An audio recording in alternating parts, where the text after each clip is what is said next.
دیکھو میاں، میں پہلے ہی تمہارے دوست سے کہہ چکی تھی کہ چھڑے چھانٹ کو اپنے گھر پر کرائے پر نہیں رکھوں گی۔ ارے بھائی، میرا لڑکیوں والا گھر ہے، اور تمہارے دوست نے صاف کہا تھا کہ تم شادی شدہ ہو، بیوی کو ساتھ لاؤ گے، تبھی میں گھر کی چابی تمہارے حوالے کروں گی۔ میں تو اس خاتون کی شکل دیکھتا رہ گیا، بھلا یہ کیا چکر تھا؟ شاید یہ کامران کا گھٹیا پن تھا جو اس نے میرے ساتھ کیا تھا۔ میں نے کہا جی، میری بیوی تو ابھی دوسرے گاؤں میں ہے، میں اسے اتنی جلدی یہاں نہیں لا سکتا، بس کچھ نوکری سیٹل ہو جائے تو ایک آدھ مہینے میں لے آؤں گا۔ یہ سن کر اس عورت نے مجھے سر سے پیر تک دیکھا، پھر چابی کا گچھا میرے ہاتھ میں تھما دیا اور ایڈوانس کی رقم گننے کے لیے پہلے اپنی انگلی پہ تھوک لگایا اور پھر ایک ایک نوٹ بڑی توجہ سے گننے شروع کیے۔ پھر کہنے لگی ہاں ٹھیک ہے، پورے 50,000 ہے، اور دیکھو میاں، کرایہ پہلی کی پہلی میرے ہاتھ پہ رکھ دینا، نہ ایک دن اوپر نہ ایک دن نیچے۔ میں نے کہا جی بڑی بی۔ وہ خاصی عمر کی عورت تھی، بڑی تیز نظروں سے مجھے دیکھ رہی تھی۔ کہنے لگی کوشش کر کے اپنی بیوی کو جلدی لے آؤ۔ میں نے کہا جی میں لے آؤں گا۔ اب میں یہ سوچ رہا تھا کہ بیوی کہاں سے لاؤں؟ میری کل کائنات میری والدہ تھی، جب تک وہ حیات تھیں تب تک کوئی مسئلہ نہیں تھا، لیکن اماں کے انتقال کے بعد مالک مکان نے گھر سے نکال دیا کہ اکیلے مرد کو نہیں رکھنا، اور کسی کے ساتھ شیئرڈ روم بھی نہیں مل سکتا تھا۔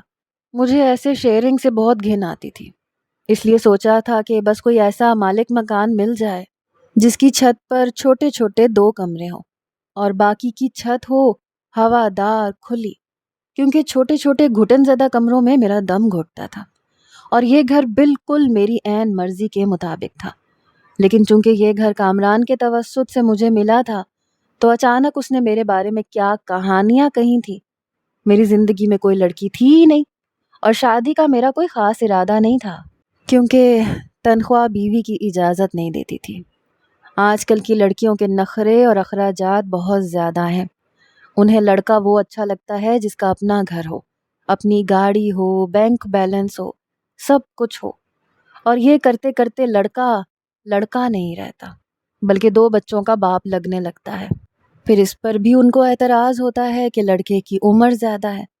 ارے بھائی، جو کچھ ان کے باپ نے 40 سال میں کمایا وہ 20 سال کا نوجوان تو کمانے سے رہا۔ اس چکر میں ہم جیسے مڈل کلاس لڑکوں کی شامت ضرور آ چکی تھی۔ پہلے تو والدہ تھیں تو کہیں نہ کہیں رشتہ کرا بھی دیتی، لیکن اب چھڑے چھانٹ لڑکے کو کون دیتا ہے اپنی لڑکی؟ سبھی گھبراتے ہیں۔ میں نے حامی بھر لی تھی، لیکن یہ سمجھ نہیں آ رہا تھا کہ لڑکی کہاں سے لاؤں گا۔ سب سے پہلے تو میں نے زیر لب کامران کو جی بھر کے گالیاں دی کہ اس نے جھوٹ بولا تھا۔ پھر میں اس چھوٹے سے فلیٹ پہ پہنچ گیا جہاں وہ اپنی والدہ اور چھوٹے بھائی کے ساتھ رہتا تھا۔ میں اسے قہر بھری نظروں سے دیکھ رہا تھا، اور وہ چائے کی چسکیاں لیتے ہوئے ہنس رہا تھا۔ کہنے لگا بڑی بھی مان نہیں رہی تھی تو میں کیا کرتا؟ میں نے کہا اب تم میری بیوی کا انتظام کرو، کیونکہ وہ بڑی بھی بڑی کھڑوس ہے۔ کہنے لگا یہاں مجھے اپنے لیے لڑکی نہیں مل رہی، میں تیری بیوی کا انتظام کہاں سے کروں؟ ہم دونوں ہی متوسط گھرانے سے تعلق رکھتے تھے۔ چلو اس کی تو اماں تھیں، کہیں نہ کہیں اسے ٹھکانے لگا بھی دیتی، لیکن میرا تو کوئی تھا ہی نہیں۔ میں نے کہا کمینے، جس مصیبت میں تو نے مجھے پھنسایا نا بچو، اگر 1 ہفتے کے اندر اندر میری بیوی کا انتظام نہیں کیا تو تجھے اپنی بیوی بنا کے لے جاؤں گا۔ میری بات پہ ہنسنے لگا، کہنے لگا میرا قد تجھ سے بھی 4 انچ اونچا ہے، کتنا اچھا لگے گا نا، بیوی اپنے شوہر سے 4 انچ اونچی ہوگی۔ میں نے کہا میں کچھ نہیں جانتا، مجھے کسی بھی طرح سے 1 ہفتے کے اندر اندر لڑکی پیدا کر کے دے، کہیں سے کچھ بھی کرو، کیونکہ اتنا بڑا اور ہوادار اور کشادہ گھر، وہ بھی اتنے کم کرائے پر، پھر مجھے نہیں ملے گا۔ وہ کہنے لگا سوچنے دے، تیرے مسئلے کا کوئی حل نکالتا ہوں۔ میں نے کہا 8 دن کا ٹائم ہے تیرے پاس، ورنہ میں سچ مچ تجھے برقع پہناؤں گا اور اپنے ساتھ لے جاؤں گا۔ وہ میرے غصے کو نظر انداز کرتے ہوئے ہنسے جا رہا تھا، کہنے لگا چائے پیے گا؟ میں نے کہا تیرے سر پہ انڈیلوں گا۔ میں بے حد پریشان تھا۔ سامان میرا کچھ خاص تھا نہیں، اماں کا پرانا پلنگ تھا جو اوپر کے کمرے میں سیٹ ہو گیا تھا۔ اوپر 2 کمرے تھے، باورچی خانہ تھا، واش روم بھی بس ایک ہی تھا۔ میرے لیے سب کچھ بالکل پرفیکٹ تھا۔ ارے میں کون سا کوئی ٹھرکی قسم کا لڑکا تھا جو اس بڑی بی کو کنوارے لڑکے کو اوپر رکھتے ہوئے مصیبت آ رہی تھی۔ میری تو عادت ہی نہیں تھی لڑکیوں کو نظر اٹھا کے دیکھنے کی، اور میں بھلا کیوں اپنے پیر پر کلہاڑی مارنے لگا؟ مالک مکان کی لڑکیوں کے ساتھ چھیڑ چھاڑ کر کے میں نے مرنا تھا کیا؟ وہ تو 2 منٹ میں گھر خالی کروا لیتی۔ پتہ نہیں بڑی بی کو میری بیوی کا کیا اچار ڈالنا تھا۔ اب سوچ رہا تھا کہ بیوی کا انتظام کہاں سے کروں۔ جب بھی میں صبح آفس جاتا تو افراتفری میں تیار ہوتا۔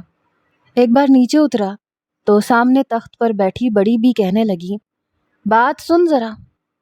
پہلے ہی مجھے آفس سے دیر ہو رہی تھی، اوپر سے وہ بوڑھی عورت میری جان کو آئی ہوئی تھی۔ میں نے کہا جی کہیے۔ کہنے لگی بیوی کب آئے گی تمہاری؟ وہ ہے نا مرغی کی ایک ٹانگ، صبح آتے جاتے یہ عورت مجھ سے سوال ضرور پوچھتی تھی۔ ابھی مجھے شفٹ ہوئے بس 2 دن ہوئے تھے، اور ان 2 دنوں میں وہ مجھ سے 400 دفعہ یہ پوچھ چکی تھی کہ تمہاری بیوی کب آئے گی۔ میں نے کہا میں آپ سے کہہ تو چکا ہوں کہ میری بیوی گاؤں میں رہتی ہے، ابھی آفس کی چھٹی لے کر جاؤں گا تو اسے لے آؤں گا۔ کہنے لگی جلدی لے آؤ تاکہ تمہاری تیاری تو ٹھیک سے کروا سکے۔ اپنے پیروں کو دیکھو، ایک موزہ کالا چڑھا رکھا ہے، دوسرا سفید۔ ایسے آفس جاؤ گے تو نوکری سے نکال دیں گے۔ اس خاتون کی بات سن کے جب میں نے پیروں کی طرف دیکھا تو اپنا سر پیٹنے کو جی چاہا۔ اتنی افراتفری میں سمجھ میں ہی نہیں آیا کہ دونوں موزے الگ الگ رنگ کے چڑھا بیٹھا تھا۔ جلدی سے اوپر گیا، موزے دوبارہ سے ٹھیک پہنے اور پھر آفس چلا گیا۔ جب سے اماں کا انتقال ہوا تھا میں گھن چکر بن کے رہ گیا تھا۔ گھر کے کام میرے سر پر تھے، تنخواہ کم تھی، اور اوپر سے سب کچھ بکھرا رہتا تھا۔ کپڑے نکالنے کے لیے جب الماری کھولتا تو کپڑوں کا ڈھیر میرے منہ پہ آ کے گرتا۔ جلدی سے اپنی مطلوبہ پتلون اور شرٹ نکالتا، باقی کے کپڑے الماری میں ٹھونس کر الماری بند کر دیتا۔ چھٹی کے دن اگر الماری کو ٹھیک کر بھی لیتا تو اگلے روز اپنی مطلوبہ چیزیں نہ ملنے پر الماری کا وہی حشر ہو جاتا تھا۔ زندگی بے ترتیب سی ہو کے رہ گئی تھی۔ میرے گھر میں ایک لڑکی کی ضرورت تو تھی، لیکن میں جانتا تھا کہ رشتہ ہونا اتنا آسان نہیں ہے، کیونکہ نہ تو میرے پاس بینک بیلنس تھا، نہ اپنا گھر تھا، اور نوکری کی تنخواہ بھی زیادہ نہ تھی۔ اتنی تھی کہ بس ضروریات پوری کر سکتا تھا، کسی لڑکی کی خواہشات پوری نہیں کر سکتا تھا۔ ایک پرانی سی موٹر سائیکل تھی، وہ بھی آئے دن دغا دے جاتی تھی۔ کبھی اس کا پیٹرول لیک کرنے لگتا، کبھی اس کی چین اتر جاتی، کبھی ٹائر پنچر ہو جاتا۔ کم بخت پر آئے روز خرچہ ہی ہوتا رہتا تھا۔ یا بیوی رکھ لوں یا پرانی موٹر سائیکل، کم بخت پہ بڑا خرچہ ہوتا ہے۔ کچھ میں مزاجن کنجوس بھی تھا، پیسے بہت کم خرچ کرتا تھا، اسی لیے خالی ایک کپ چائے کا پی کر گھر سے نکل جاتا تھا۔ دوپہر کا کچھ ہلکا پھلکا آفس میں کھانے کو مل جاتا تھا۔ رات کو جب تھک کر گھر آتا تو یہ سمجھ نہیں آتی تھی کہ پکاؤں کیا، بس ایک انڈا بنانا آتا تھا، اسی لیے آملیٹ بنا کر بریڈ کے ساتھ کھا لیتا تھا۔ چند دن کے بعد کامران کی مجھے کال آئی، کہنے لگا تمہارا مسئلہ حل ہو گیا۔ میں نے کہا وہ کیسے؟ کہنے لگا میرے آفس میں ایک لڑکی جاب کرتی ہے جو کہ پنڈی سے ہے، اور یہاں اسے اچھی تنخواہ مل رہی ہے، لیکن رہائش کا مسئلہ ہے، ہاسٹل میں وہ رہنا نہیں چاہتی، اسے بھی ایک گھر کی ضرورت ہے۔ میں نے اسے ساری بات بتا دی ہے، ویسے بھی تمہارے پورشن میں 2 کمرے ہیں، ایک کمرہ وہ رکھ لے گی، ایک تم رکھ لینا، کچن بھی آدھا آدھا استعمال کر لینا، اور وہ آدھا گھر کا کرایہ دینے کو بھی تیار ہے۔ مجھے یہ بات کچھ غیر مناسب سی لگ رہی تھی۔ میں نے کہا میں ایک جوان جہان لڑکی کے ساتھ ایک گھر میں کیسے رہ سکتا ہوں؟ وہ کہنے لگا وہ لڑکی کوئی عام لڑکی نہیں ہے، یہ سمجھ لو جھانسی کی رانی ہے، اس لیے ذرا احتیاط سے رہنا۔ میں نے کہا مجھے ایسی لڑکیاں ویسے بھی پسند نہیں جو مردوں کو منہ پہ جواب دیں، اس وقت مجھے مجبوری نہ ہوتی تو کبھی حامی نہ بھرتا، لیکن مجھے حامی بھرنی پڑی۔ میں نے کامران سے کہہ دیا کہ ٹھیک ہے، لیکن اس لڑکی کو سمجھا دینا کہ اسے یہاں پہ کس طرح سے رہنا ہے۔ مجھے شروع سے ہی لڑکیوں سے کچھ الرجی ٹائپ کی تھی، پھر ایک لڑکی کے ساتھ بنا کسی رشتے کے رہنا ایک مشکل سا امر تھا۔ گھر کی مجبوری نہ ہوتی اور میری کنجوسی آڑے نہ آتی تو میں کبھی حامی نہ بھرتا۔ ایک تو میرے گھر کا آدھا خرچہ کم ہو رہا تھا، کرایہ، بجلی کا بل بھی آدھا تھا، اور پھر ہو سکتا ہے کہ وہ لڑکی اپنے ساتھ ساتھ میرے لیے بھی کچھ پکا کے رکھ دیتی تو میرا یہ کھانے پینے کا مسئلہ بھی ٹھیک ہو جاتا۔ اگلے ہی روز مجھے کامران کے گھر جانا تھا۔ وہاں اس کی وہ کولیگ بھی آ جاتی اور وہیں سے وہ میرے ساتھ میرے گھر پہ آ کے رہتی۔ کامران کے گھر پر وہ لڑکی موجود تھی۔ اس کا نام ثانیہ تھا۔ چنگم چبا رہی تھی۔ کافی پر اعتماد قسم کی لڑکی تھی، لیکن ہمارے گھر کے ماحول سے بالکل ڈیفرنٹ تھی۔ میں نے ایک سادہ سے ماحول میں تربیت پائی تھی، لیکن وہ کچھ فیشنیبل قسم کی لڑکی تھی۔ جینز کی پینٹ پہن رکھی تھی، گھٹنوں تک کرتی تھی، دوپٹہ بس گلے میں لینے کی ہی زحمت کی تھی۔ ایک تو اس کے بال گھنگریالے تھے، اوپر سے کندھوں تک آتے تھے۔ رنگت صاف ستھری تھی، لیکن مجھے وہ ایک آنکھ بھی اچھی نہیں لگی۔ مجھے دیکھ کے کہنے لگی، کامران یہ ہے وہ لڑکا؟ کامران کہنے لگا، ہاں۔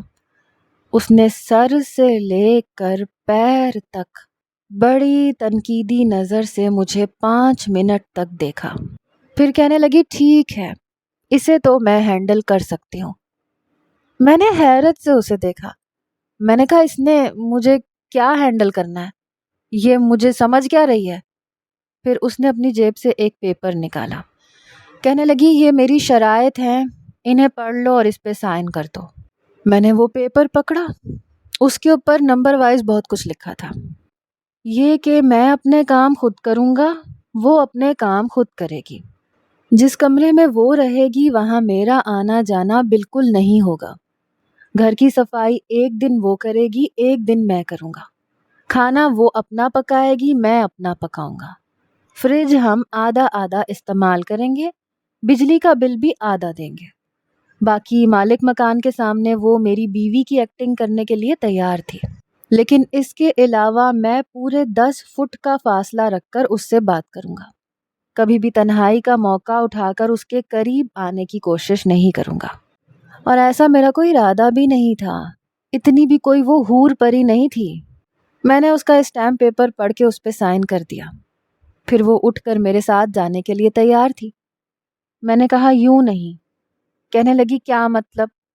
میں نے کہا، کوئی چادر وغیرہ پہنو، وہ خاتون کافی دقیانوسی قسم کی ہے۔ کہنے لگی، میرے پاس تو کوئی چادر نہیں۔ کامران کہنے لگا، میری امی کے پاس ہے، میں دیتا ہوں۔ وہ جلدی سے کمرے میں گیا اور جا کے اپنی ماں کی بڑی سی چادر اس کو لا کر دی۔ اس نے ایک نظر اتنی بڑی چادر کو دیکھا اور بڑی مشکل سے خود پر اوڑھی اور میرے ساتھ بائک پر بیٹھ گئی۔ جب میں اسے گھر لے کر آیا تو میں نے کہا، دیکھو، میں اس خاتون سے یہ کہہ کے آیا ہوں کہ تم گاؤں سے آئی ہو، اس لیے بہتر ہے کہ کل سے اپنا حلیہ تھوڑا درست کرو۔ کہنے لگی، دیکھو، میں تمہارے کہنے پہ نہیں چل سکتی، میں جاب کرتی ہوں اور میں اسی حساب سے کپڑے پہنتی ہوں، ٹھیک ہے نا؟ تم نے کیا کہا ہے کیا نہیں، یہ میرا مسئلہ نہیں ہے۔ میں نے دروازے پر دستک دی تو اس بڑی بی نے دروازہ کھولا، مجھے دیکھا، میرے ساتھ ثانیہ کو دیکھ کر کہنے لگی، ماشاءاللہ ماشاءاللہ، ماں صدقے جائے، بیوی تو تمہاری بڑی پیاری ہے۔ یہ کہتے ہی انہوں نے ثانیہ کو آگے بڑھ کے گلے لگایا، پھر اس کا ماتھا چومنے لگی۔ ثانیہ اس وقت بخلاہٹ کا شکار ضرور ہوئی تھی۔ بہرحال کچھ دیر ملنے ملانے کے بعد میں نے کہا کہ ہم بہت دور کا سفر کر کے آئے ہیں، اس لیے ہم کچھ دیر آرام کرنا چاہتے ہیں۔ کہنے لگی، ہاں جاؤ جاؤ، آرام کرو، کل صبح کا ناشتہ ہماری طرف سے، میں تمہیں ناشتہ دے کے جاؤں گی۔ میں نے کہا، چلو شکر ہے، اس بہانے ایک وقت کا ناشتہ تو ملے گا۔ جیسے ہی ہم اوپر آئے، ثانیہ نے چادر اتار کے ایک طرف رکھی اور پورے گھر کا جائزہ لینے لگی۔ ایک بڑا کمرہ تھا جہاں میں نے اپنی اماں کا پلنگ رکھا تھا، 2 پٹ کی الماری رکھی ہوئی تھی، اور دوسرا کمرہ ذرا چھوٹا تھا اور ہوادار بھی نہیں تھا۔ کہنے لگی، میں اس کمرے میں نہیں رہوں گی۔ میں نے کہا، کیا مطلب، کیوں نہیں رہو گی؟ کہنے لگی، یہ کمرہ چھوٹا ہے، میرا سامان اس میں نہیں آ سکتا، تم اپنا سامان یہاں شفٹ کر لو، تب تک میں اپنا سامان بھی لے آؤں گی۔ بہرحال میں نے اگلے روز اپنا سامان اس چھوٹے کمرے میں شفٹ کر لیا۔ ثانیہ کا سامان بھی آ چکا تھا۔ کچن کے آدھے شیلف میں اس نے اپنے برتن رکھے، اور برتن کے نام پر میرے پاس تو ویسے کچھ بھی نہیں تھا سوائے چائے کی کیتلی یا فرائنگ پین کے، جس میں انڈا بنا کے کھا لیتا تھا۔ البتہ فریج میرا ہی تھا جس میں وہ اپنا سامان رکھ چکی تھی۔ راشن بھی اسی نے ڈالا تھا۔ جو بھی تھا اس کے ہاتھ میں ذائقہ بہت تھا، کیونکہ کھانے کی خوشبو دور سے آتی تھی۔ صبح صبح افراتفری میں اپنے کپڑے پریس کر رہا تھا جب وہ تیار ہو کے ناشتہ بنا رہی تھی۔ میرے پورے کپڑے یوں ہی بکھرے پڑے تھے۔ انہیں فٹافٹ سے اٹھا کے میں نے الماری میں ٹھونس کے جیسے اسے لاک کیا تو جیسے ہی باہر آیا وہ چھوٹی سی چارپائی پر بیٹھی آملیٹ اور پراٹھا کھا رہی تھی۔ یہ دیکھ کے میرا بھی بڑا دل چاہ رہا تھا کہ میں بھی یہی ناشتہ کروں، لیکن اس نے تو مروتاً بھی مجھ سے نہیں پوچھا۔ میں کچن میں گیا، اپنے لیے ایک انڈا فرائی کیا، 2 سلائس لیے اور وہیں پر بیٹھ گیا۔ اپنا ناشتہ کرنے کے بعد میں نے کہا کہ ثانیہ، تمہاری کمپنی اور میری کمپنی برابر میں ہی ہے، کہو تو میں تمہیں بائک پہ چھوڑ دیتا ہوں۔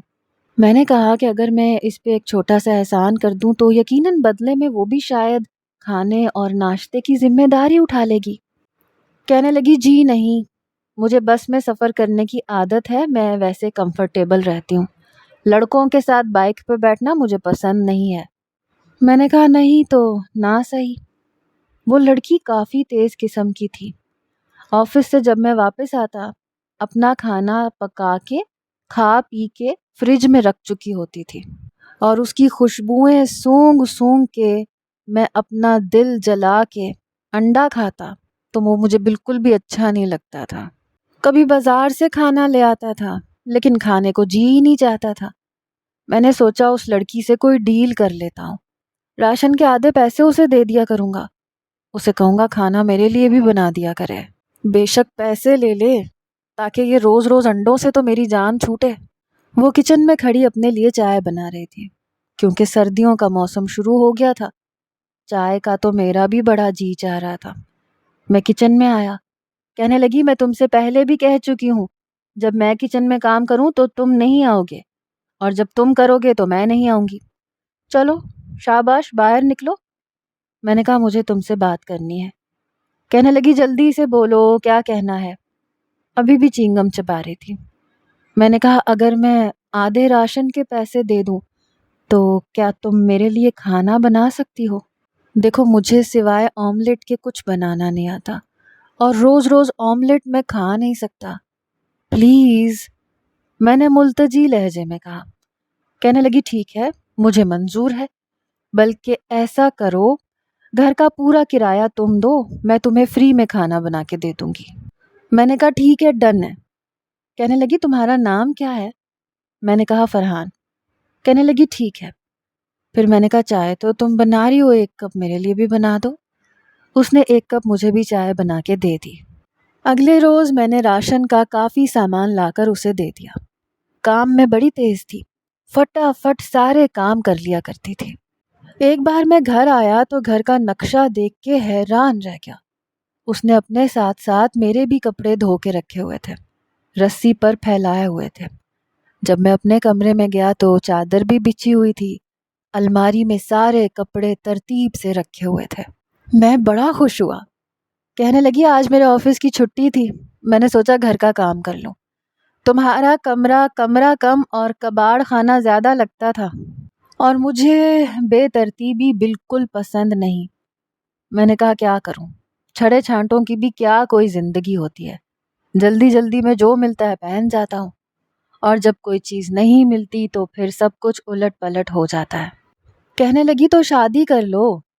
میں نے کہا مجھ جیسے سے کون شادی کرے گا، کون دے گا لڑکی؟ کہنے لگی کیوں، تمہارے اوپر سرخاب کے پر لگے ہیں جو تمہیں کوئی لڑکی نہیں دے سکتا؟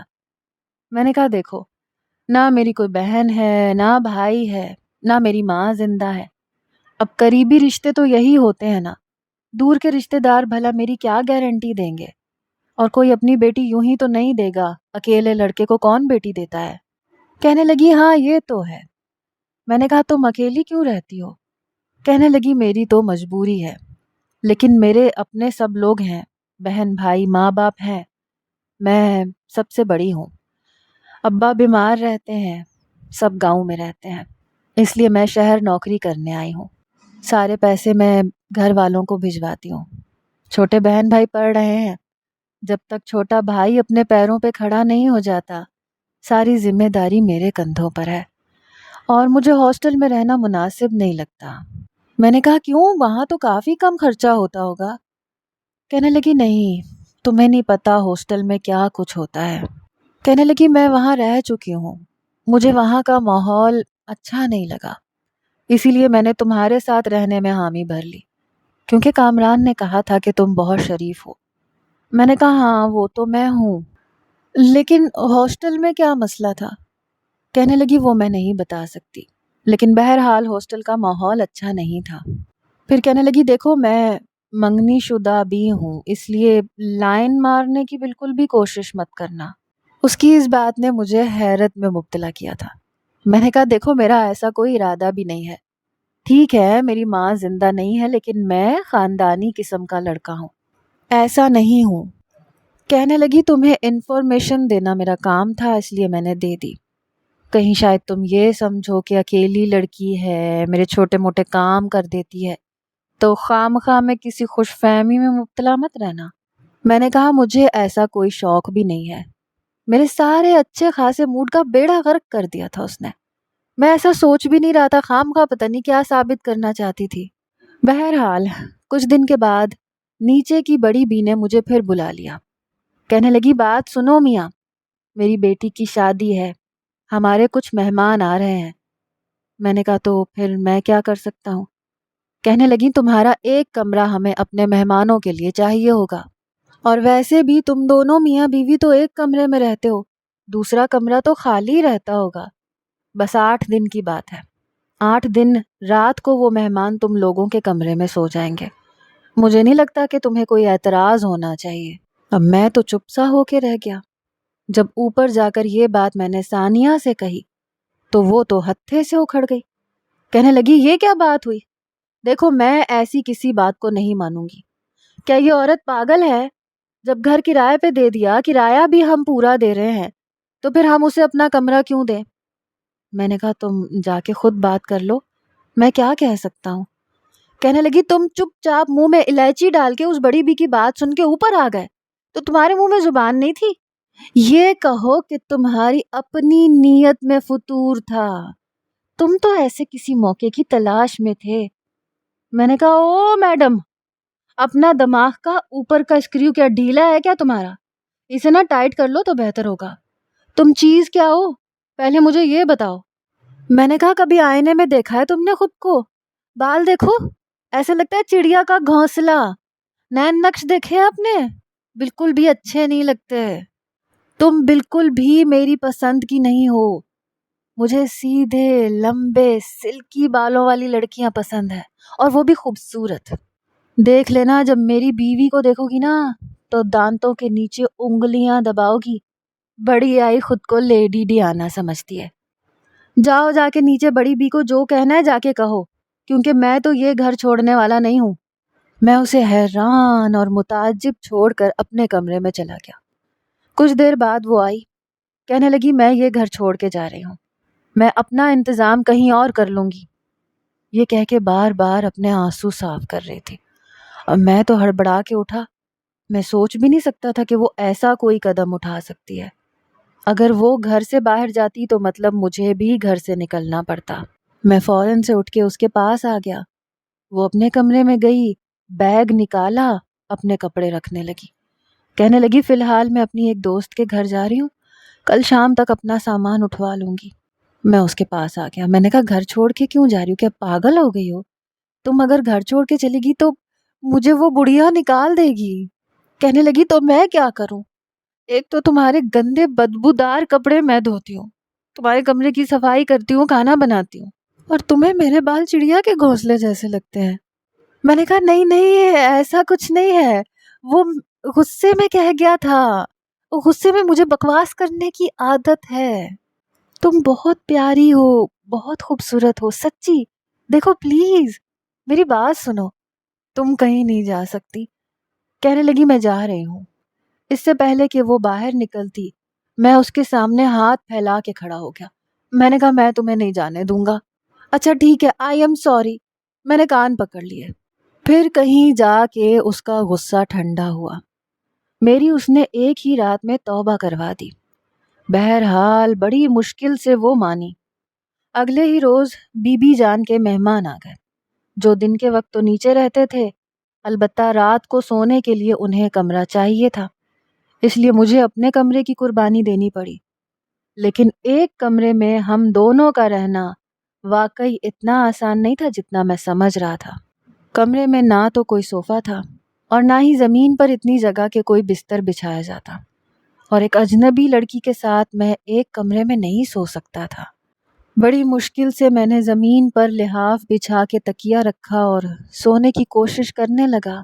پھر مجھے زمین پہ سونے کی عادت بھی نہیں تھی، اور مصیبت یہ کہ اسی رات بارش ہو گئی۔ 2 کمروں کے علاوہ باقی کا سارا صحن کھلا تھا، بلکہ پوری چھت کھلی ہوئی تھی، اسی لیے بارش کا سارا پانی کمرے میں آ گیا۔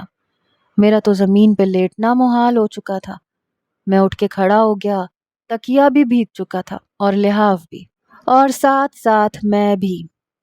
جب ثانیہ نے یہ سب دیکھا تو کہنے لگی ایسا کرو، بیڈ کے ایک کونے پہ تم لیٹ جاؤ۔